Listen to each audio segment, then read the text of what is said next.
What's going on, everyone? It's the Week 2 final read right here on Forward Progress, presented by FanDuel. For those who weren't here last week, the format's going to stay the same. We're covering every game on this week's NFL card. We're going to use a hammer system that we're debuting this year for simplicity. Single hammer is a small play, double hammer, a standard play, and triple hammer is going to be the strongest positions. We will lock bets in live as we work through the show. Hopefully we can beat the Tuesday crew this season. I think they have the upper hand, though, going on Tuesday instead of Thursday. This is overreaction week. It's fun. But Thursday, 5 p.m. Eastern time, it's also part of the calendar when the NFL markets are starting to get tighter and tighter. By now, limits are up. The best groups are betting. Most of the injuries and weather have been priced in. This is not a hedge. That is just context for you as a viewer or listener. Our goal is to make good bets at good prices, but we also want to be real with you and not simply fill out a bingo card each week. Quick ask before we get into it. If you get value from this show, whether it's the transparency, the breakdowns, whatever it is, share the show, drop a like, sub to the channel so people can find it. Our cards are set. Hammers are ready. Let's get into it with my co-hosts. Live from Germany, we have Fabian Sommer, or Suma, as we call him. Live from, I think, rural Pennsylvania. It's Austin Mock from The Athletic. We don't have a clever nickname for Austin Mock. You probably didn't get have a good nickname in school or anything like that, right? You got a short last name. No, my dad called me Chuck, and that kind of stuck. But yeah, no, nothing really. Nothing like Suma. Suma's a great one. Suma's works well. Definitely works well. There's also some nicknames for Suma, which I can't say on air. They just happen behind the scenes, but it is what it is. All right, let's get right into this show immediately. I know you guys want game breakdowns. I see some people in the chat, Patches, Connor Hartle, KP, Johnny C. Thank you very much for joining in. If you're in the chat, you might as well post your picks throughout as well, or let us know what you like over the course of the week. We like to make it interactive, and we try to make you a part of the show. Let's start with the Jacksonville Jaguars at the Cincinnati Bengals.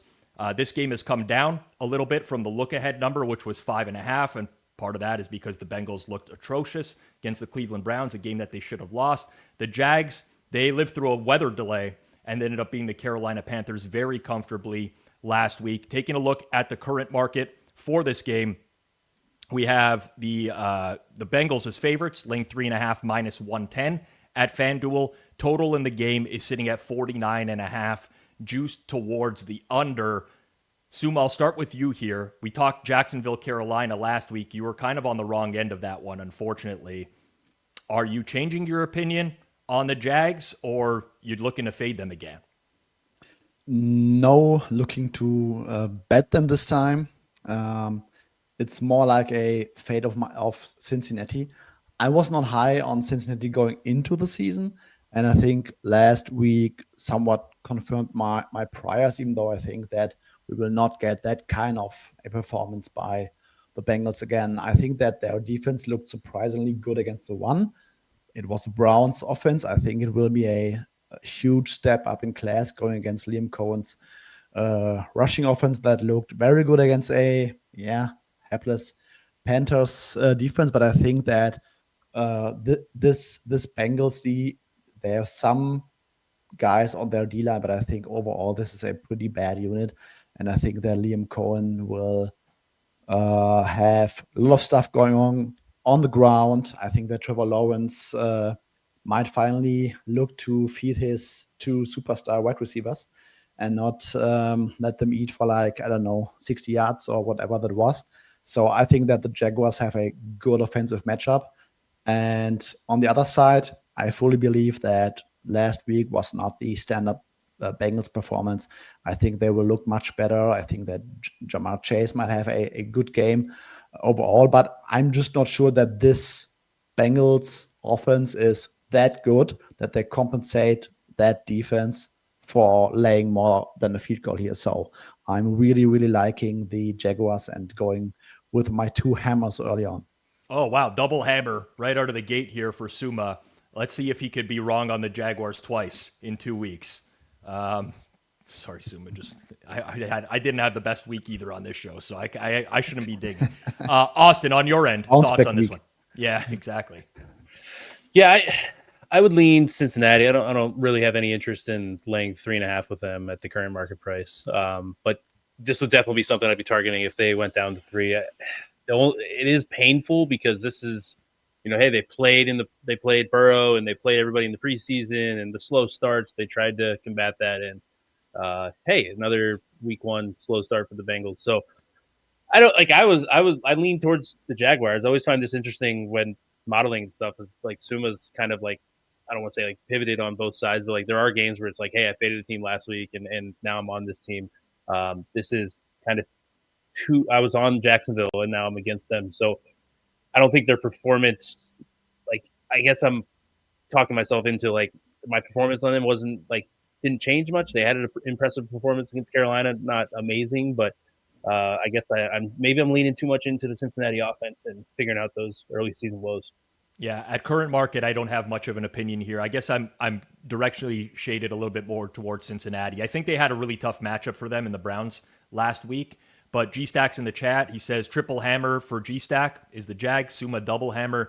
I mean, I don't know. I stole this one from George. I think you got to downgrade the Jags now, knowing G-Stack is on them as the triple hammer. I know it's a tough one. Touchdown my pants. Good name there. This total ticking lower, surprising to me, even though it's high relative across the league. I will say, me and Clive talked about this on Sunday night. It's not surprising to me. The Bengals drew a lot of under money for some reason last year. I think people don't have faith in their offense early on in the season. But also, you just look at the scoring around the league. It's kind of hard to bet a really high over nowadays with what we saw early on in week 1 as well. So challenging game altogether, but Suma has an opinion there on Jacksonville. We're going to keep it moving along here to our next game. Definitely one of the biggest dumpster fires in week 1, if not the biggest, was the Miami Dolphins. And they're coming into week 2 with some pretty substantial injuries on the O-line and in the secondary. They are still very small favorites at home to the New England Patriots in this one. Little bit of, I guess, early money towards New England. It's kind of stayed flat at -1.5 right now. Total in the game is at 43.5. I'll start with you here, Austin. Dolphins and Patriots. Again, this is considered overreaction week. And I know there's some people who want to play on Miami because of the blowout loss last week. I personally I can't find it in me to, like, I don't know what the case is for the Dolphins here. Yeah, I can talk myself into, some overreactions and believing it, and some that are like, okay, one game, whatever, I'm going to, stick to my prior. When it's so bad that I don't, like, again, if you get destroyed by Daniel Jones, and I know, like, we can be optimistic about how he's going to look in that offense, that game, both sides of the ball didn't even look like, I don't want to say they didn't look like an NFL team, but kind of, in a way. That I think, like, the prior on them is just so, they're already a tricky team to deal with because Tua in that offense has, like, crushed bad teams, and then they've, like, done nothing against anybody decent. So they're a tricky team for me in general, and they looked so bad against a Colts team that I wasn't, like, super high on or anything. It's just like they're kind of like, don't touch. I don't really want anything to do with them. But yeah, at the current price, then the Patriots being a dog kind of blows my mind at the same time. So it's, yeah, I wait and see on this game with how bad Miami looked. Patrick Ryan in the chat says possible weather game in Miami. That could have impact as well as all these Florida games typically do, as we saw in Jacksonville last week. Suma, to you, Patriots, Dolphins, any reason to think that the Dolphins can bounce back here? I don't think so. Like Austin said, all-time bad vibes. Tyreek looked like he had quit at some point. Jalen Waddle possibly has a higher than normal re-injury risk. This secondary, I think, is an absolute joke. Storm Dark, who should not start, who played poorly, will not even start this week. So, this is probably the worst secondary in the league right now. And personally, my biggest talking point from that game last week was going into the season, the D-line was supposed to be their strength.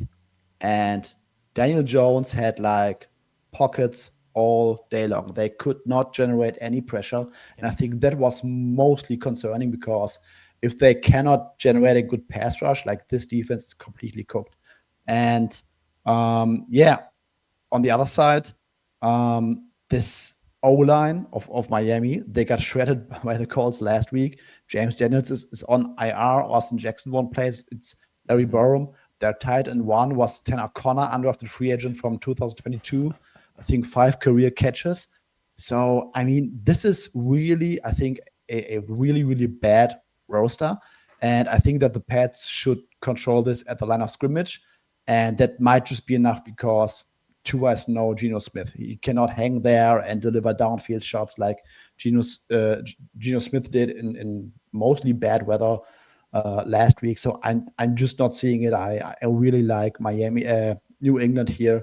I think May looked solid. I think there are some offensive issues that they might probably clean up. I think he looked solid mostly. So I think Pats are going to win this. I just think that there's a like fair tail bad outcome for the Miami Dolphins here. And this might actually collapse. So going with not 1 or 2, but 3 hammers, baby, on Mike Rabel. Oh man. Let's go. Suma with 5 hammers in total for the first 2 games here. I think he just wants to get his picks done and get the hell out of here. I can't really add much to this. Listen, maybe I don't have as much conviction as you do on New England. Directionally, I lean there. I make the game closer to a pick. The market's at 1.5 right now. But ordinarily, I would like to buy a team like Miami after week 1 performance, but they're just so decimated, in my opinion, on both sides of the ball that it's really, really challenging for me to get behind them as well. We'll continue on here in just a second. As a reminder, FanDuel is making week 2 even bigger with a chance to win a share of $2 million in bonus bets on Thursday night, which is tonight. That's right, $2 million. Here's how it works. You opt in, you place an anytime TD bet on Washington Green Bay using your profit boost. If the player you pick scores either the first or the last touchdown of the game, you'll earn a share of $2 million in bonus bets plus $1 million for each touchdown. We won on this with Caleb Williams on Monday Night Football, so hopefully you guys can cash in on this. Again, it's just one more reason to bet on the NFL with FanDuel. So whether you got a feeling about that opening drive or you're banking on a clutch finish, now's the time to get in the game. Visit FanDuel.com/forwardprogress. Download the app today and get started. FanDuel is an official sportsbook partner of the NFL. Now, you must be 21 plus and present in select states. For Kansas, in affiliation with Kansas Star Casino. 19 plus and physically located in Ontario. 18 plus and present in D.C., Kentucky, or Wyoming. Opt-in required. Must apply profit boost token on select market. Prize pool to be split equally amongst all eligible participants who made the correct first or last TD pick. Bonus issued as non-withdrawable bonus bets, which expire 21 days after receipt. Restrictions apply. Terms are at sportsbook.fanduel.com. If you have a gambling problem, call 1-800-GAMBLER. Visit fanduel.com/RG. Call 1-888-789-777 or visit ccpg.org/chat in Connecticut or visit mdgamblinghelp.org in Maryland. Hope is here. Visit gamblinghelplinema.org or call 800-327-5050 for 24/7 support in Massachusetts. Call 1-877-8-HOPE-NY or text HOPE-NY in New York. Call Connects Ontario at 1-866-531-2600 or visit connectsontario.ca. Before we get into our next game, why don't you guys give out a pick for tonight? Anytime touchdown score that maybe people can use on FanDuel to earn in that $2 million in bonus bets. Suma, I'll go to you here. Going with Tucker Kraft. Tucker Kraft. Are we doing tonight or the whole weekend? You could do whatever you want. I'm staying with tight ends. Well, Brenton Strange, plus 350 for the Jags. Going with him. Suma's giving one out for tonight. I think you guys are the tight end. I mean, listen, we all love playing tight ends to score a touchdown tonight. If it was me, I'm probably just going with Jaden Daniels because I'm a sucker for Jaden Daniels. That's just the way it is. Wish he never got drafted in the division as a Dallas Cowboys fan. Game number 3 on the horizon here. Could be an ugly one in New Orleans. It is the 49ers without Brock Purdy and Mac Jones in this one. And the New Orleans Saints, who frankly didn't cover the spread last week, even though they took on a quarterback that was dealing with an illness. Pretty ugly one here. Now, after the Purdy news and George Kittle being ruled out with his hamstring injury put on IR, San Fran's been bet down to a 3-point favorite on the road. Totals also come down to 40.5. Juice to the under, minus 115 at FanDuel here. I'll start with you here, Suma. San Fran, New Orleans. What are your thoughts on the market reaction here with the injury news on the San Fran side of things? Yeah, I mean, before that, it was probably like in the middle of Purdy probably not playing, but we are not sure. moved down, I think, to 2.5, and then quickly got bet up. I think we didn't see that much of a swing because I think that without all those playmakers, the ceiling for Brock Purdy would have limited anyway. So the difference between him and Jones is probably not that big as if we would have, like, I don't know, Ayu, Kittle, and whoever. So yeah, I think it makes probably perfect sense. At -3, man, gun to my head, probably San Francisco, because I still think they are still the superior team. But I will say I was kind of impressed by the Saints last week because Spencer Rattler looked like a, let's call it, real NFL quarterback. I think that he was pretty decent in the quick game. They had like 4 red zone trips against that Cardinals defense that was vastly improved going into the year. So I think some positive signs, but yeah, gun to my head, probably San Francisco. Yeah, I can't give Rattler any big ups last week. I used my triple hammer on the over in that game. It looked fantastic at the half, and then these guys just couldn't move the ball in the second half, and I ended up being in orbit. Austin, San Fran, New Orleans, any thoughts here? Yeah, maybe the slightest of leans to San Fran, just they're the better team. And it's when there's so many injuries, it's just tough. But I will say, like, Mac Jones does kind of fit the profile of a quarterback that could work in a Shanahan system. So I'm interested to see how that goes. That's probably the most intriguing part. So, but yeah, with all those injuries on the road, laying a field goal, it's kind of tough for me to get there. But upside, I think Mac Jones could look pretty solid in that offense. Yeah, you guys seem to lean directionally to San Fran. I love San Fran at -3. I honestly do. I probably would have ended up on them regardless in this game. I've just kind of been trying to time the market. Now that most of the news is in here, I think this is like a classic, yeah, you got injuries, you got skill position injuries, quarterback to San Fran, but they are going up against a deplorable football team, in my opinion. And I think Kyle Shanahan can game plan through this. A lot of 12 and 21 personnel. He can spam motion a ton. He can bully the edges on that defense. I think it's quick game, defined throws, play through CMC, and I really don't think the Saints are going to be able to stop that, really. On the other side of things, I said this going into the year, I think the 49ers will outperform their personnel on defense with Robert Saleh back. I really do. I think they've struggled without him defensively since he's been gone, but a lot of times, it's you get back to the right spot and you make it work again. I'm just not here. I can't get here on this number. Maybe it's me being down on New Orleans or too high on San Fran, but I think this is a discounted line with a good coaching advantage for the San Francisco 49ers, and still what I think is a very big roster edge because Saints are dealing with injuries on the offensive line. They're not going to have Chase Young in the lineup. They can't afford to have any injuries whatsoever. So I'm going triple hammer. 1, 2, 3. San Francisco 49ers. Don't let me down, Mac Jones. When has Mac Jones ever let anyone down before? Never, obviously. I can't believe I did that. That rookie season, man. Oh, man. I've bet my fair share of Mac Jones, and I could tell you, I've cursed my fair share of Mac Jones as well. This could be a good comedy reel, I think, in a week, potentially. Good comedy reel. But I do like San Fran this week. Back to the AFC.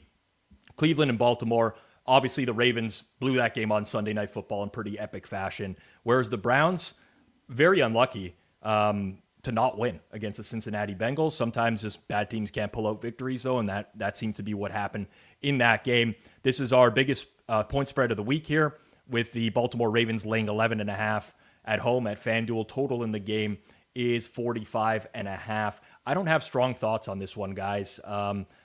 Numbers-wise, I guess I have a very mild lean to the over, but not enough where I'd be willing to bet it at this price. Austin, you got any thoughts on this one here? Yeah, I did this last week. I'll just start it off. Triple hammer on the under here with under 45.5, -115. This Cleveland defense, I think, is good. They gave them the Bengals problems last week. Mason Graham looked good in his debut. I think with Myles Garrett off the edge, their defensive line is going to give teams fits.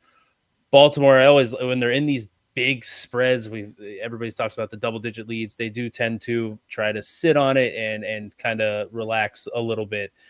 I don't think they're in a rush to really put up a ton of points here. If you want to go with the angle, like, oh, they blew that game, they want to blow them out, sure. But I could see this game, them scoring 27 points and it looking good.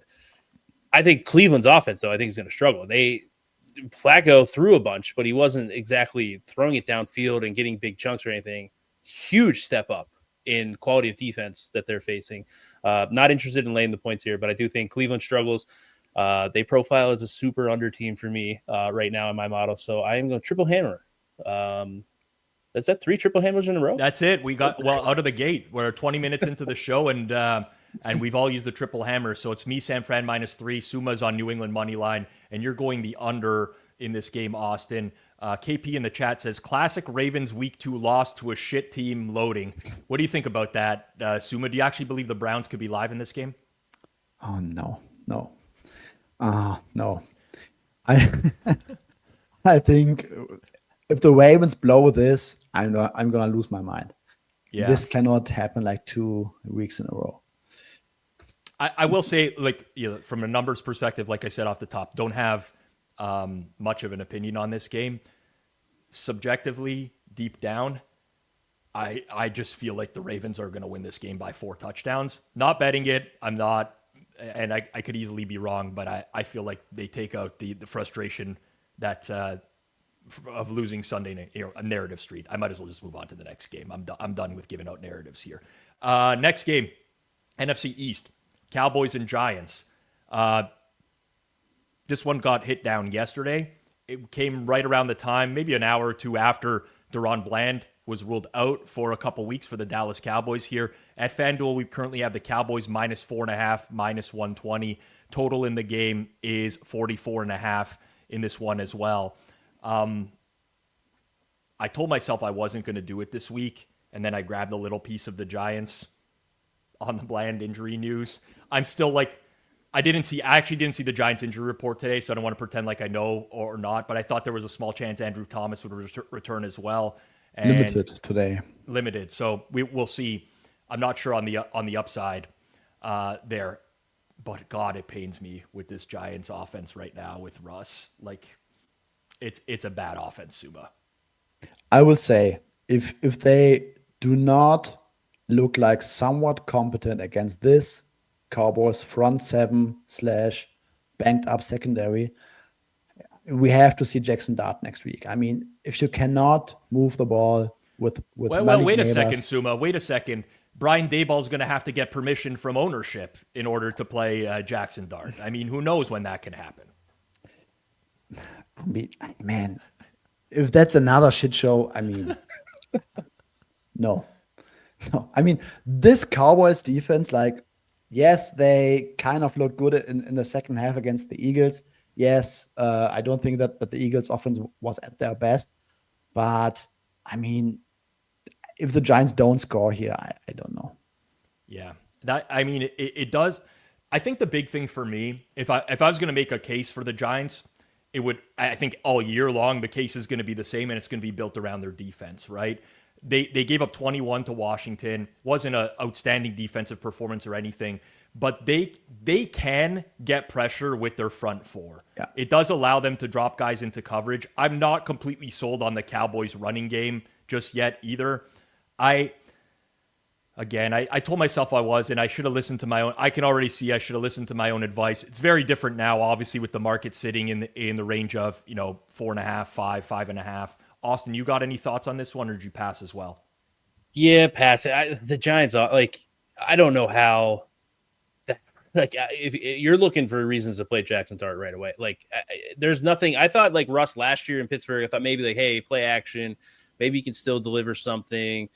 No, he's afraid to move. If there's any bit of pressure, he's done. So if you I'll copy Suma, if you don't see progress from this Giants offense this week, I don't know when it's coming. But yeah, I think the total is pretty good, probably because of the Cowboys. I guess potential on offense and their defense being weaker. But yeah, another week of trying to see this defensive line for the Giants is kind of where I want to. That's probably my biggest takeaway for this game with having no opinion. Connor Hartle says, glad the Sixes got taken out so I don't have to bet the Giants. You can send a DM, Connor, directly to Hitman because I think it was his release that ended up taking out all those Sixes. So I wish I wasn't available at that time. Let's just put it that way. But I am sitting on some Giants. So we'll see how that goes. We'll keep it in the NFC for our next game. It is the Bears and the Lions. Obviously, history between these two teams with Ben Johnson now moving over to take over the head coaching spot for the Chicago Bears. The Lions is mentioned off the top, I say mentioned off the top. I'm coming off of doing a radio hit somewhere else, and I talked about this game, so I didn't mention it, but they were very, very poor last week on both sides of the ball against the Green Bay Packers. Taking a look at the market for this one right now as it stands at FanDuel, the Lions are laying 6.5 minus 104. That's kind of like a 6 number. Total in the game, 47.5, juice towards the under as well. Just taking a look across the rest of the market to see where it's painted at this point in time. And you know what? Mostly 6.5, some expensive 6s there as well. Austin, over to you here first. I find this game very challenging to handicap personally because of the turnover on the Detroit coaching staff. But there's just so many unknowns here, and generally I have at least a fairly decent idea of what I think teams are. I actually don't have any clue for either of these teams. Yeah, the way the Lions offense looked was the concerning part for me. Goff didn't really see the field well. He had one of the highest average time to throws this past week. That's not how you want to operate. He was, I think, over a half second longer than what his average was last year. And so, maybe the Packers are just that good, but it is like concerning. You lose two big focal points in that offense and how it's called. And then there's also this angle of Ben Johnson. Does he know? So I've always wondered what that can factor in here. So yeah, I'm kind of, I lean Chicago, but I don't know. I know the Vikings defense is good, but what we saw out of Chicago's offense after that first drive was not ideal. If you had a perfect scripted drive and a pick six and you can't win at home, man, it's hard for me to get behind. So directionally Chicago here, but Detroit, they could bounce back, but I didn't like what I saw from Detroit's offense. Yeah, I kind of echo the same things. And then seeing, Taylor Decker on the injury report back-to-back days here as well, I think that's extremely concerning for the Lions, whose bread and butter has been the stability of that offensive line over the years. And now there's some turnover on the interior, question marks at tackle. I can't really get out to this number personally, but I also think, here we go, narrative street again, right? But I'm watching Monday Night Football, and Ben Johnson, he's scheming up stuff again. You got Cole Kmet open over the middle of the field. You got DJ Moore down the sideline. This guy, Caleb Williams, cannot hit these throws. And at some point, I'm just like, is this ever going to change? And until I see it, I just don't know that I can lay any money on the Bears, Suma.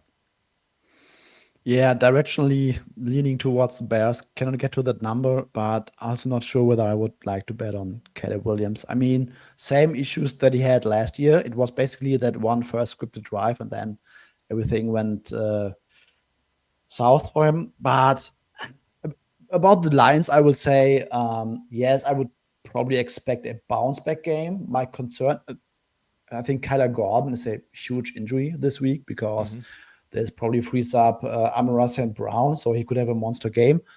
But without Tyler Decker, and I'm not sure whether Goff will have all the time. And maybe we are just going to see same old Goff with John Morton at OC. That's my biggest concern this season. And as a Jets fan, I find it funny. I mean, it's only 1 week, but just imagine they let Tanner Engstrand go. He's the next big thing at OC, and they signed John Morton, who last called an NFL game, I think in 2017, would be very funny. But yeah, I have some concerns whether this might just be a major step back for the Lions offense, and we are just going to see this classic Jared Goff in some of these Rams days where the supporting cast was not functioning that very well, and maybe Ben Johnson was just that good and the driver behind everything, and we just see the Lions offense going from a top 3 unit to the, 11th, 12th best unit. and that will probably be enough to lose a lot more games this season. Yeah, even if it was this version of the Lions, let's say the same personnel, but Ben Johnson as the OC, I would like the Lions this week. With the injuries you have in the secondary to the Bears and like TJ Edwards with the hamstring injury, you could isolate Gibbs on a linebacker. You could do so many things with that offense. It was so vanilla in week 1. And that was like Micah Parsons not playing half the game, not even playing half the snaps for the Packers defense. I think that was a pretty big mess for them all around. We'll shift gears back to the AFC. Pretty surprising team. I mean, Sumo's pretty down on his Jets last week, but they lose the game, but there's some reason to be optimistic. Market has bet the Jets this week as they are hosting the Buffalo Bills. Taking a look at FanDuel right now, price is 6.5 flat. Total in the game 46.5. That was bet up as well. That's now juiced towards the under. Thoughts on the Jets, Suma? You give them a chance this week? I know Sauce Gardner popped up on the injury report today, but Bills' defensive line looks like could be in trouble as well.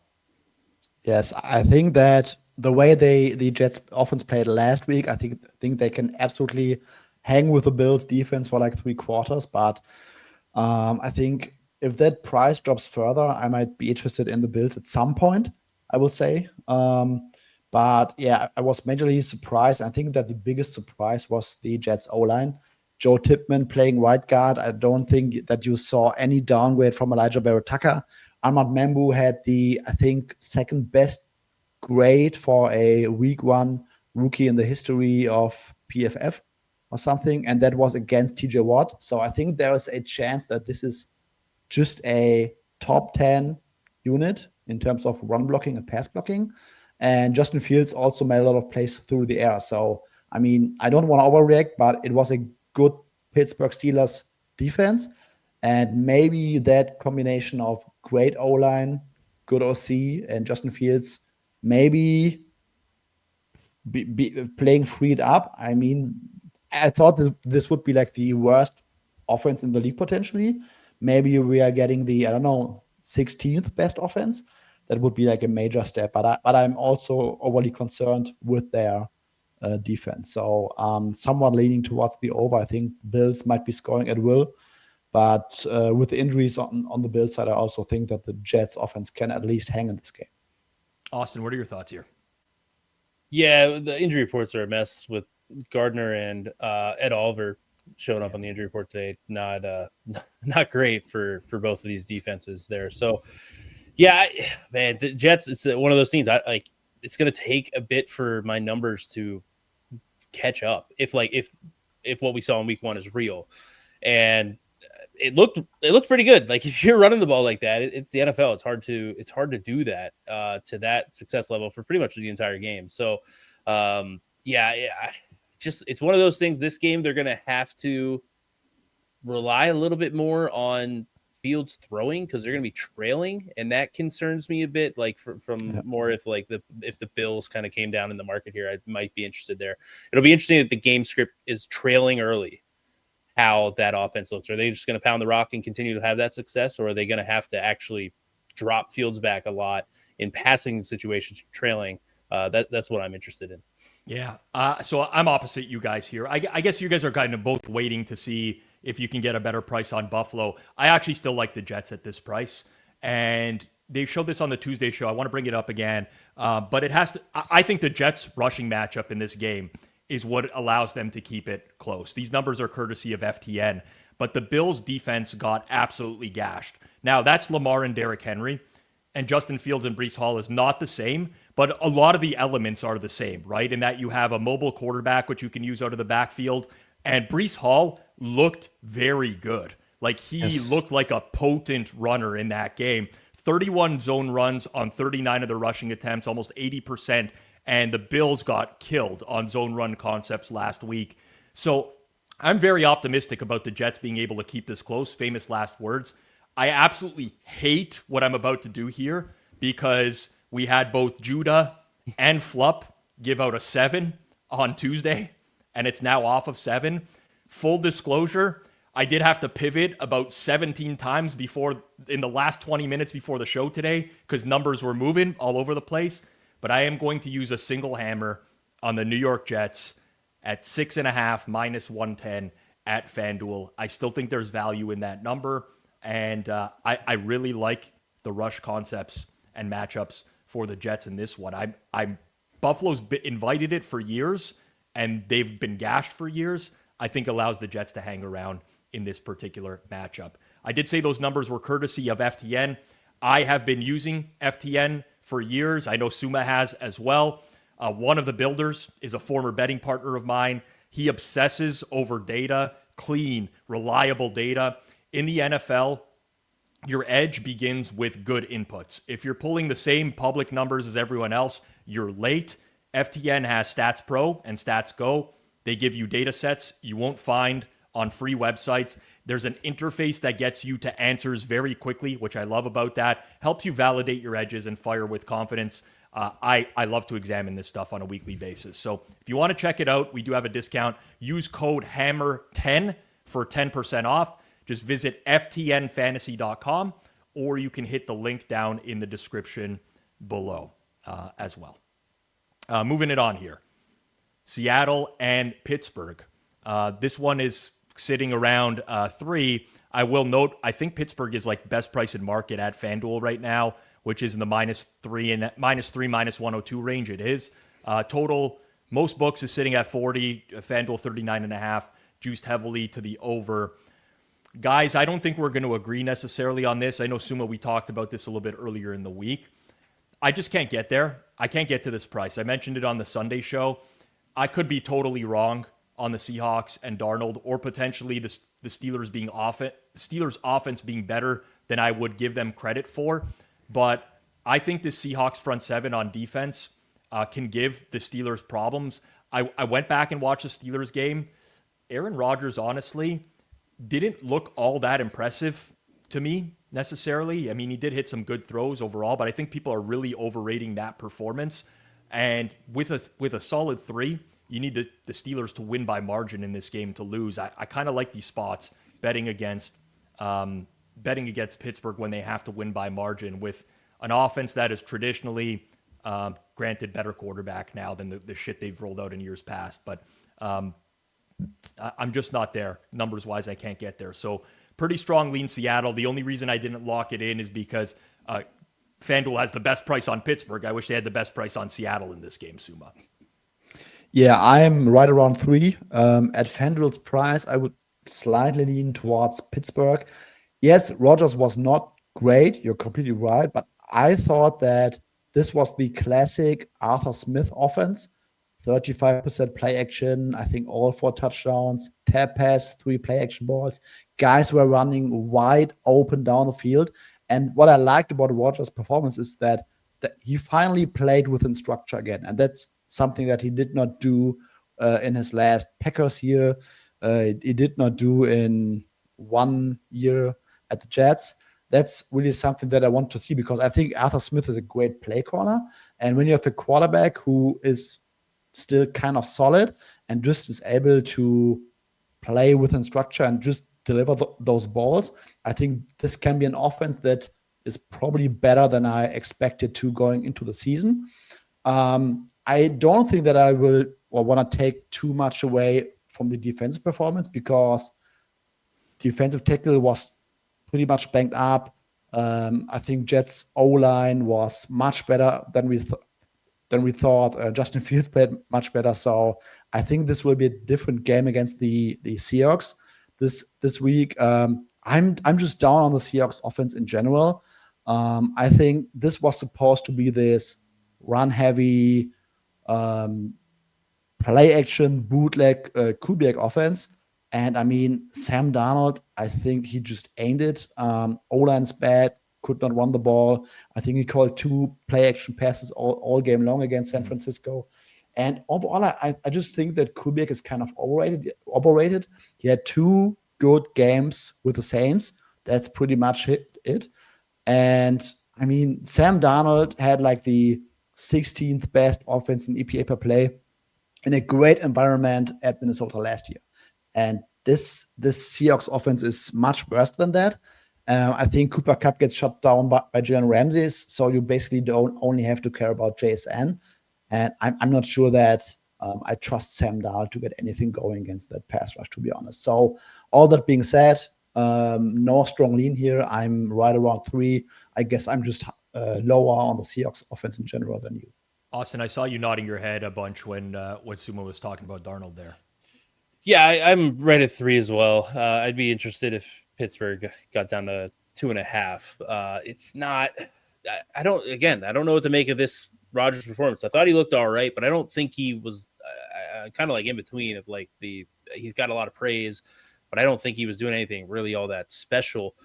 But what Pittsburgh's had on offense the last few years has just been so bad that I think he does elevate kind of the ceiling of like how quickly they can get downfield and whatnot. We're talking about the classic Arthur Smith offense. Jonnu Smith had 5 catches for 15 yards because that's what you love to see there, right? So that's like a little bit of concern. He took 4 sacks. Like there are some like warning signs for me. I actually lean towards the over a little bit in this game. So do I. Just numbers like, wise. Yep. I wonder if a little bit of this better offense, like the Steelers defense, it's getting older. Like, I don't know if we get a little bit of a drop off there. But yeah, I would want 2.5, maybe lean towards the over, but Seattle, like I take all of the Sam Darnold points. He overachieved in a win column in a great environment last year. So a little skeptical of Seattle and what their ceiling looks like this year. Exesco says, how did people go from bashing Arthur Smith to classic Arthur Smith? Yeah, it's funny, but I mean, it's results-wise, I guess, and we remember what we've seen lately for sure. Moving on, it's the Rams at the Titans. Titans with one of the more deplorable offensive performances I've ever seen from a box score perspective last week. Just pulling up in front of me here because I want to believe it one more time. Yeah, 2.4 yards per play, 7 first downs, 23% success rate last week, which I honestly don't know that I've ever seen numbers like that before. Rams offense wasn't great themselves, but they shut down CJ Stroud and the Houston Texans offense last week. Seen some back and forth on this game. We also have an injury update right now. I think J.C. Latham was just ruled out, offensive tackle for the Titans. The Rams also dealing with injuries on the offensive line to both guards. There's a lot to parse in this game right now, Suma, as FanDuel currently sits. Rams -5.5, -115. What are your thoughts here? The only thing that I kind of like right now is the under, because both teams are dealing with injuries to their O-line. I thought Titans O-line is still pretty bad. No Latham. Dan Moore looked horrible last week. I think the Rams pass rush is very lethal, so I think that Cam Ward is probably in for another rough outing. And on the other side, the strength of the Titans defense is their interior pass rush, even though Sweat is kind of backed up. And I think Jeffrey Simmons against 2 backup guards potentially, I think that this might also be a long day for the Rams offense. So I think this could be a low-scoring game. So the only thing I'm looking right now is the under. Well, I'm just going to piggyback off of that because that's going to be my double hammer. And I typically hate betting numbers that have already moved a little bit in the market, but I'm with you. I see challenges for both of these offenses in this game. And I've heard the argument that Cam Ward's performance was actually way better than people give him credit for last week because his wide receivers dropped balls and there was some miscues on offense. Even if you put those catches in, the offense was still deplorable as a whole.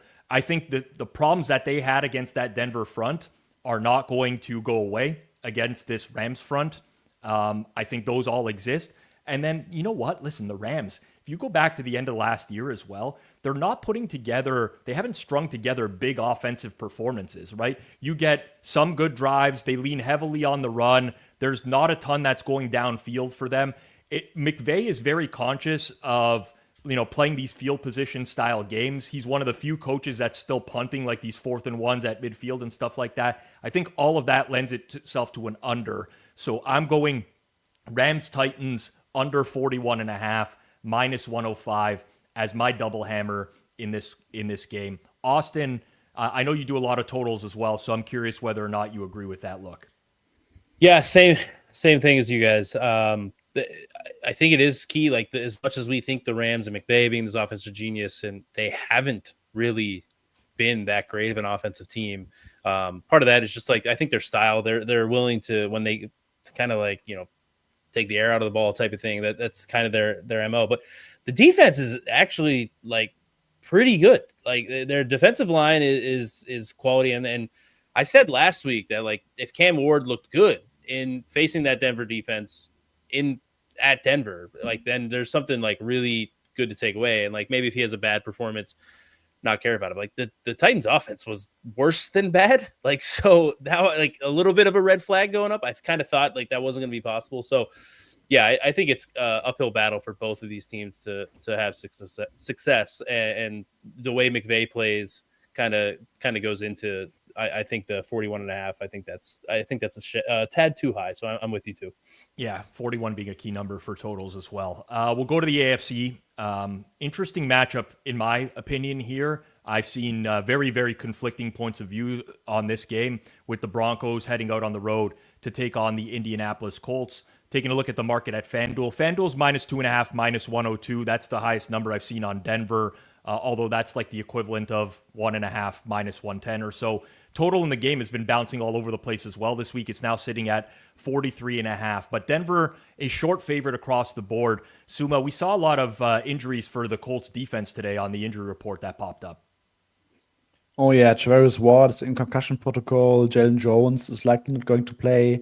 Layatu Latu popped up with I think, hamstring injury. So hamstring and DNP, never a great recipe. Mm-hmm. So I think this Colts defense might be banged up, and I would expect the Broncos offense to kind of have I don't know, I don't want to use the term bounce back all the time, but I don't think that last week against the Titans was like the median outcome for the Broncos offense. So I expect them to show us something better here.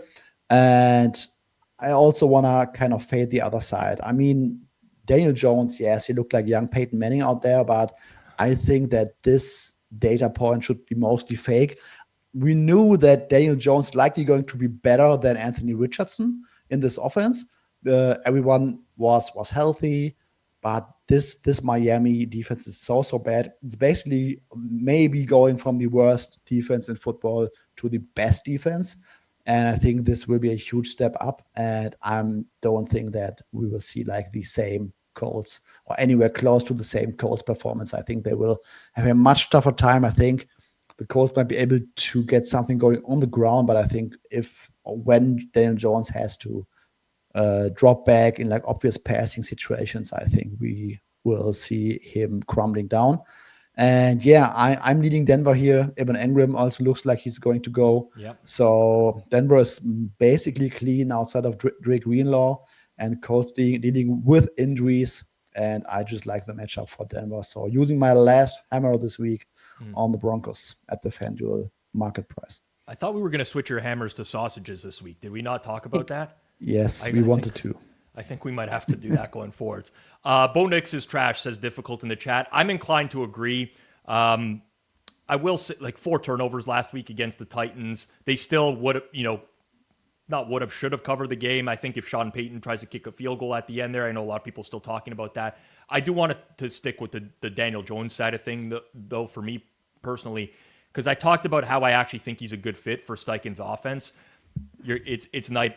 The Dolphins defense and the Broncos defense is night and day, right? Like this to me, I don't know how much we can use as a data point from last week with the Dolphins, but if you look at the Broncos defense from a year ago, really good pressures, non-blitz EPA per dropback, pretty solid. Now Daniel Jones week 1, great numbers, but it was the Dolphins. I'm not really buying it. I have a lean towards the Broncos as well in this game. Just haven't been able to necessarily pull the trigger at these prices just yet, Austin. I don't know what your thoughts are. Yeah, pretty neutral. The injuries to the Colts on the defensive side of the ball, like I didn't think they were a strong unit, and you're talking about 2 of their more important players on the injury report as it stands right now. Not what you want to see. And I kind of am with you with the Bo Nix, but if I think he's in that tier that if you are a like poor defense, and if you're banged up with Sean Payton calling plays and scheming it up, I think he can operate in that. So from that standpoint, I don't really love Indianapolis because I don't know what to make of Daniel Jones either. Like I somehow didn't win my Tyler Warren anytime touchdown scorer last week. And with him getting compared to Peyton Manning, I'm pretty mad about that. But yeah, I'm a long way of saying I'm pretty neutral here. And I don't know if I believe Daniel Jones can repeat anything close to that against this Denver defense. All right, we're moving on. It's the Carolina Panthers on the road at the Arizona Cardinals. I mentioned earlier, Kyler Murray last week popped up with an illness on Saturday. Who knows how much that affected him during the game? The Carolina Panthers' entire team looked like they had an illness last week in Jacksonville because they were just horrendous all around. Offense couldn't do anything. Defense couldn't do anything. They got pretty much dominated on the box score. Taking a look at the market as it stands right now, Arizona laying 6.5 minus 115 at FanDuel. Total is now above 44 at 44.5. Full disclosure, this was 43.5 like half an hour before we came to air today. I think both me and Austin were going to bet the over in this game. But now that now that the market has bet towards the over this afternoon, I'm kind of off it. I think this is a fair price now, Austin. Yeah, I was kind of bounced back. Carolina Panthers, Bryce Young, not the second half of 2024 self. I thought we could get a good spot here against Arizona, but yeah, at 44.5, I'm not too interested. I am pretty much on market. Like, I still have a slight lean to the over, definitely at the 44.5 minus 102 that FanDuel is offering, but I'd rather sit around and see if we come back down there. But yeah, 6.5 for me is my number. I just Carolina. If you're gonna get this wide of a range of outcome with Bryce Young, that worries me. And McMillan looked good, but I don't know if they have another pass catcher that is reliable there, and that worries me when it comes down to being able to stay within numbers there. So yeah, I'm neutral as it stands now. Yeah, the only thing I'll say, so Bryce Young looked horrible. I last year he had a lot of success over the middle of the field. He very, very strong EPA, I believe top 5 in the league when he was targeting the middle of the field. And you look at where Arizona really struggled to defend last year, it was over the middle of the field. Now, granted, the personnel's changed, especially on the D-line for Arizona. I think they're going to have like a more solid, a better foundation, better pass rush overall. I am somewhat optimistic about Bryce Young's ability to move the ball in this game, but the Panthers defense just leaves so much to be desired right now. And it's not like epically bad like it was last year when everyone was on IR at one point, but it is still quite bad. And there's a lot of different ways that the Cardinals can attack. And the Cardinals offense under Kyler Murray, I'm not a huge home road splits guy because I don't like taking a small sample and making it even smaller. But Kyler Murray has consistently outperformed expectations at home and underperformed them on the road, especially over the last several years. So I think all that leads to a higher scoring game. But I just don't have the wherewithal to like put my nuts on the table here with the over now that we're above this number. And Bryce Young is one of the two quarterbacks. Like, that's where I kind of have to draw the line. Suma, I don't know what you think about this game. The slightest of leans to the Fighting Eagles, but that's pretty much it. Eagles. What concerned me about the Cardinals offense last week was it pretty much looked like last year. They were still lacking speed. Guard play was not great. Kyler was too quick to scramble. But if they have a breakout game, it's probably against this Panthers defense, I would say. Okay, moving on. Before we get into what many think is the game of the week, the Super Bowl rematch, I do want to remind you, if you followed me for a while, you know that I'm the co-owner of a company called BetStamp. Quick word here on BetStamp Pro. This is an odd screen that many pros use to win at scale, including myself. For the first time, you can unlock the standalone main market screen without buying the full props package as well. So this is a separate main market screen. If you're ready to level up with real tools, start here, check it out. The main market screen gives you pro access for $99 per month on the annual plan. It is built for speed. It is quite fast. It's updating in real time in front of me right now. Has 150 plus sports books, pretty much everything you can think of. This season, there's also integrated bet tracking. You can just click directly on the screen. It sends the wagers straight to the BetStamp account that you have, so you don't have to track them manually. And because you're listening here at The Hammer, your trial is extended from 7 days to 14 days. So you have 2 weeks to try it out, stress test it, see if it earns a spot in your workflow. And if it does, maybe you go with it. If not, no hard feelings. But you can scan the QR code on screen, or you can hit the link in the description to claim it today as well. I use it. It's literally open on my screen at all times of the day. So check it out if you can. Super Bowl rematch. Eagles and Chiefs. I personally would love to give some strong opinions on this game, but I don't have them. I have some leans. I'm curious what you guys think on this one as well. Market right now as it stands, Eagles are small favorites, minus 116 on the money line, minus 1.5, minus 105 on the spread. Total in the game sitting just under 47 at 46.5. Austin, I'll start with you here. You think anything changes from the Super Bowl rematch? I think obviously we expect a closer game based off of the point spread. This was the point spread roughly in the Super Bowl as well, though. What are your thoughts, Chiefs Eagles? Yeah, a little surprising that Xavier Worthy at practice today. Didn't expect. I saw a lot of people expecting he was going to go multiple weeks possibly with that injury. But yeah, that's the Kansas City thing. Like Mahomes was great, I thought, in that game against the Chargers, even though they lost. The defense, I don't know if they got caught off guard with how much the Chargers were throwing and stuff, but I'm not too worried about the defense either. I think this is kind of fair. I make this closer to a pick'em. But where I'm interested is with Worthy likely to play, I think he's going to be either limited or not used as his normal self, maybe as a decoy. I think the Chiefs are just going to be dink and dunk all day long. And I think that plays towards the under a bit. So I am going single hammer under 46.5, minus 108 here. But yeah, the Chiefs, like as much as we love their offense, I'm not a guy who's like, oh, Patrick Mahomes' EPA numbers aren't good. Aren't as high as they used to be. He's falling off. They just don't have, like, Rashee Rice was really good for them last year. They lost. He's out with the suspension. Xavier Worthy was supposed to be the guy that was a deep threat. Now everything can kind of be kept in front of you, and it's really hard to move the ball down the field. So I think there's going to be a struggle here for both teams to kind of move. I still have faith in the Chiefs defense here. So yeah, I'm going under 46.5, minus 108 for the single hammer. Yeah, so they did try some deep shots to Tyquan Thornton.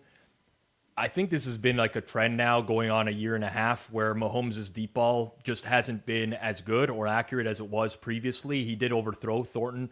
I am optimistic that they are going to continue to try some deep passes. I just don't know the success rate at which that's going to happen. For me, Suma, I find there's too many unknowns here because I watched the Eagles offense run the most vanilla offense I think I've seen them run in several years. There was one shot downfield. Everything was underneath. A.J. Brown couldn't get separation. There was barely any pre-snap motion.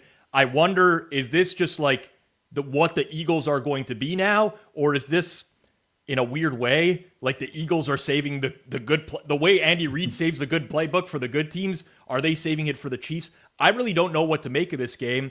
My numbers are pretty close to a pick'em as well. I guess I make the Eagles slightly favored on the road here. I don't personally have anything where I want to get involved. Yeah, also small lean towards the under. I also think KC might be dink and dunk. I think key matchup will be if you can get like Hollywood Brown on Adoree Jackson a lot, because that's the main weak spot in that secondary. I think Philly has like ultra smart linebackers. So, and they are very fast. So Travis Kelce might not have the greatest athletic profile for this matchup at this point in time. Mm-hmm. So yeah, I can also see a low scoring game. I think KC's defense will be like can be solid against the run. AJ Brown might not be at 100%. Dallas Goedert, I think DNP again today. Yeah. So yeah, I can really see a lower scoring affair. So I agree with Austin. All right, move it on here to the Atlanta Falcons and the Minnesota Vikings. Falcons were probably hard done by last week. When you just take a look at box score metrics, probably deserved the win against the Tampa Bay Buccaneers. Suma, you might argue opposite because you're in love with Baker Mayfield, but it seems like a game that the Falcons could have easily won. Minnesota, I mean, talk about like the tale of two halves or three quarters versus one quarter, because J.J. McCarthy was lights out in that final quarter. I believe he didn't practice today because he's expecting the birth of a child or something along those lines. Interesting matchup. Lots of injury news to parse. Minnesota lost Blake Cashman to IR. We found out Harrison Smith got downgraded to doubtful, probably not going to play. Christian Darrisaw up in the air as well. I'll start with you on this one, Suma. Vikings and Falcons, what do you make of the current game? Market on this one is Minnesota 3.5, minus 105, total 44.5. Yeah, wacky injury situation. I think if it gets towards a 3, I might be interested in Minnesota, because I could not really get to that flat 3. I'm just looking at this Falcons offense and I wonder where the explosive plays should be coming from. I mean, Brian Flores was in his bag on Monday, and I just don't see that the current iteration of the Falcons offense has like the quality to expose that kind of a defensive scheme. I think right tackle is a major issue. They could not run the ball. They did not really try to use play action. I think deep shots were kind of a roulette with Michael Penix. So I can really see that this is the week where like one or two of his intermediate / deep throws might be caught by Vikings defenders. So I think they will have a very tough game on offense. And Mike McCarthy, I mean, first half, I don't think that it was all on him. Call him Mike McCarthy. He's a little. Yes. Wow. I don't want to hear that name ever again, Suma. I'm sorry. I caught JJ, me real off guard. Yeah. Yeah, but I was impressed by his comeback, and this Falcons defense. Yes, they got a lot of heat against Baker Mayfield without Tristan Wirfs, reshuffled O-line. Yes, Christian Dorisor might be missing another game, but probably just about enough for this Falcons defense. So kind of in no man's land, rookie injury situation, but at a 3, I might lean towards Minnesota. How you see this one, Austin? Yeah, I would say I need a 3. The JJ McCarthy thing is weird. I'm not going to sit here and say that like, oh, the fourth quarter is that's going to be the norm. But this was kind of what we saw once they got that running game going. It kind of everything flipped. Obviously, I think whether it was nerves or whatever, vanilla game plan, whatever it was in the first half, they just weren't clicking. And then when it did click, there was a drop by Adam Thielen on third down. There was a drop by Justin Jefferson. Like there were some plays there. So I think you kind of are seeing that, hey, this is a great situation. But then on the big matchup that I want to see is Penix doesn't have that much game experience going up against Brian Flores. I know they have some injuries on the defensive side of the ball for the Vikings, but just the picture, the pre-snap and post-snap, what he's seeing, I'm interested. I feel like that's not a great matchup for a guy who doesn't have a ton of NFL experience. So I'd be looking to get involved with some Vikings here if we tick down towards 3. The biggest, I think, question mark I have in regards to the Vikings is we obviously saw that fourth quarter where McCarthy looked great, but it was a very conservative game plan from the Vikings, especially in that first half. And they were pretty open about that in the preseason. They didn't show McCarthy much. There was a lot of rumors from beat reporters that they're going to lean on the running game, things underneath. And they did that. And I'm curious how much that transcends into game number 2 here and whether they open it up or not. It is my belief that they won't. I think they're still going to try to protect him a little bit, try to be efficient running the ball as much as possible.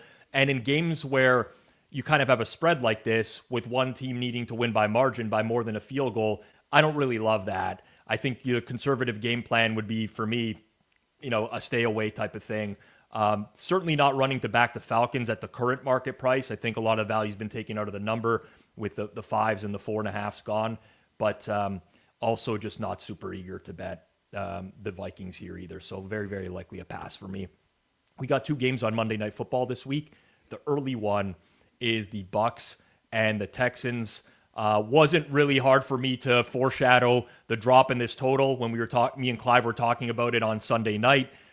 Offensive line looked like a disaster for the Texans, dealing with injuries at center and guard. Tampa Bay, Tristan Wirfs ruled out again. Luke Goedeke, injury report. It's, again, not hard to see where this one was going to go. But now that it's settled in, we have the Texans laying 2.5 minus 112. Total's been bet down to 42.5. Austin, I'll start with you on this one, or maybe I'll just give some quick thoughts because I realized that Houston ran into like a good Rams front last week, and the Bucs may not be able to deliver the same type of pass rush necessarily that the Rams were able to deliver. But I'm still very, very concerned about the Houston offense. On the other side, though, you got Baker with 4 turnover-worthy plays, was running like a chicken with his head cut off behind that offensive line last week, and somehow ended up with no turnovers altogether. So I look at that and I'm like, oh man, there's some real regression coming, I think, for this Bucs team at some point. I'm starting with you here, Austin, so Suma can process his thoughts on me, ripping Baker Mayfield for a bad week.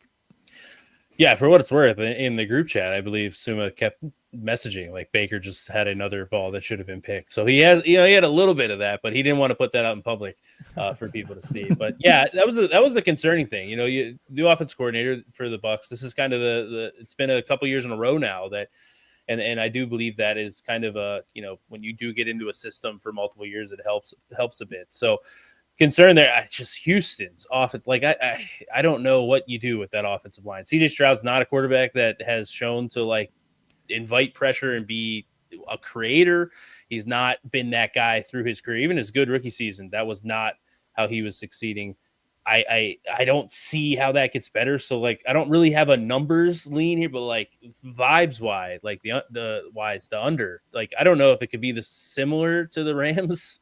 Outcome and score, maybe a little bit higher because that game was really low scoring. But yeah, from a vibe standpoint, it just feels like both of these offenses could struggle because Texans defense is legit. Yeah, Suma, your thoughts?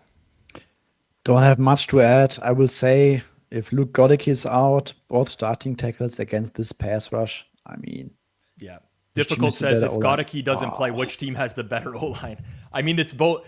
It's cripplingly bad for both teams at this point. And I mean, it's not just the O-line for me necessarily with the Texans.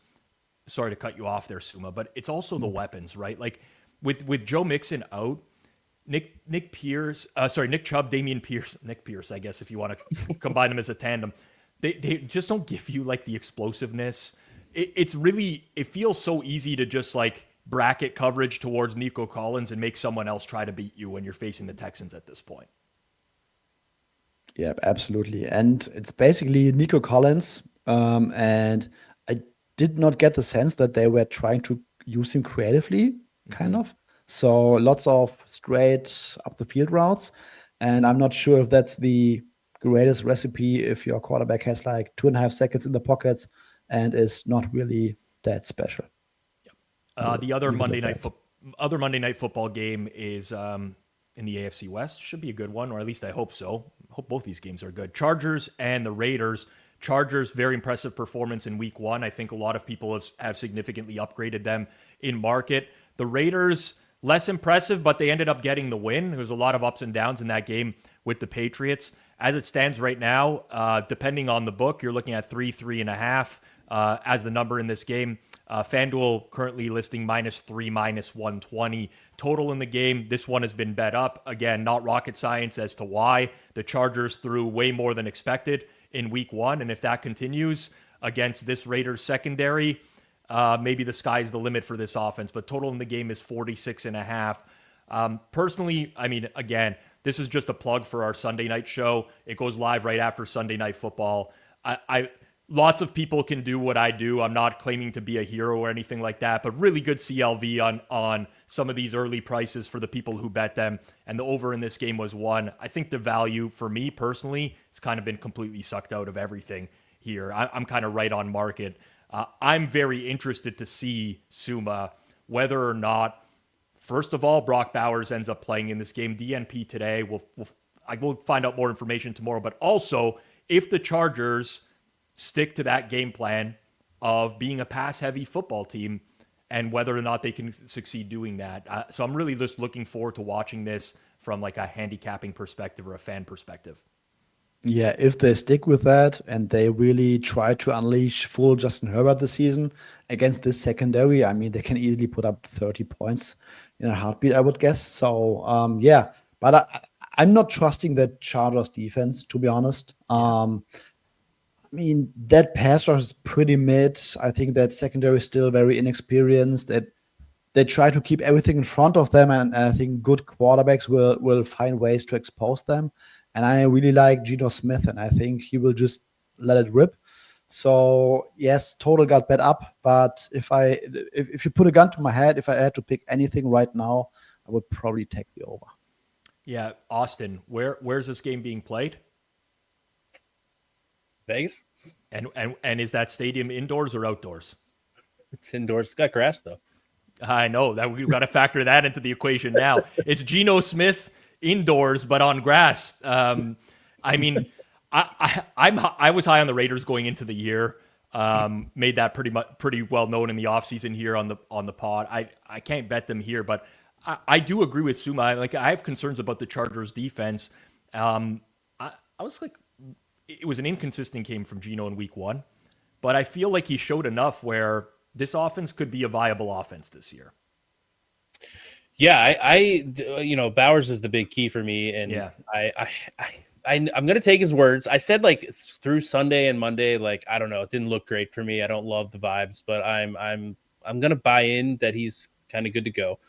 And even without it, I think the point of what you guys are talking about, the Chargers do want to keep it in. Like I think the Chargers have a really good coaching staff. I think Minter's a good DC. I just don't know if they have the talent there. Like that's kind of where they're in this recent. The roster was so bad from the Staley years, they had to kind of redo it all. So I think Geno's going to be able to move the ball. I think the Chargers, if we want to say they're going to throw that much every day, I'll gladly admit I'm wrong. I think that's, but like it probably comes back down to earth a little bit. I'm going double hammer on the Raiders here at +3, -102. I don't know if I love. I know it's Vegas isn't like this huge home field advantage or anything like that, but I don't know if I love them. A road spot here for the Chargers. Laying 3, like I don't know if they're a team that's like laying definitely against not the Chiefs, right? The Chiefs, you're going to have to keep scoring. I'm interested to see if we kind of see that passing rate go down. So I think Geno, though, maybe the back door is wide open in this game, and if Bowers is there, I think Bowers is going to be someone who can really, like Suma said, he's going to find the gaps in that, keep everything in front, and he could have a monster game. All right, that's locking in all of our plays for the week. The triple hammers, double hammers, single hammer. I'll recap those at the end of the show. Guys, we do have a game tonight that I wanted to get your quick thoughts on. It's been one-way market movement towards the Washington Commanders since open. I guess some books threatening to go back out towards Green Bay, but FanDuel sits at a flat 3. Also, some money on the over as well as FanDuel at 49.5. Austin, quick thoughts here. Commanders, Green Bay, you got any action on this one? And would you bet anything right now? Yeah, I like the Packers. I have some Packers at the flat 3. I don't love that everybody – it seems like nobody's on the Packers. And I am just buying into the Micah Parsons making this defense, like, crazy good. Like, I think their pass rush – we saw, like, huge gains from Van Ness. We saw Rashawn Gary. Like, you got 3 guys in there, and Parsons didn't even play it full. So I am buying in. I was a little low on the Commanders coming into the year. Talked a little bit about that last week. I think that offense is going to be more not as successful in high leverage, which could switch some things for them. So yeah, Packers -3. I think this is the bottom, basically. Suma, you in the same boat? Yep. I mean, strong market move on the Commanders all week long. Cannot ignore that. I think Commanders won't have an easy game like they had against the Giants. I think Green Bay on both sides will be a completely different class. And I think that Commanders defense might look really, really bad today against LaFleur. All right. I'm hoping you guys are both wrong, although it could be different number. I mean, we can't both win at our numbers. That's the real problem here. So I actually have to root against you guys. But yeah, I don't know. I know there was a lot of regression talk about the Commanders going into the year. I'm not sure that I'm buying their defense at all, even though they shut down the Giants offense last week. I don't think that matters necessarily. What I think I am buying is that they're relatively healthy going into this week, whereas Green Bay is on a short week, potentially without 2 offensive linemen, injuries in the secondary as well. Parsons still playing as a rotational player. I thought the number should have been 3 all along. And I think, that's kind of where it's settled in right now, although who knows what's going to happen in late market tonight. But I'm on the commies in this game.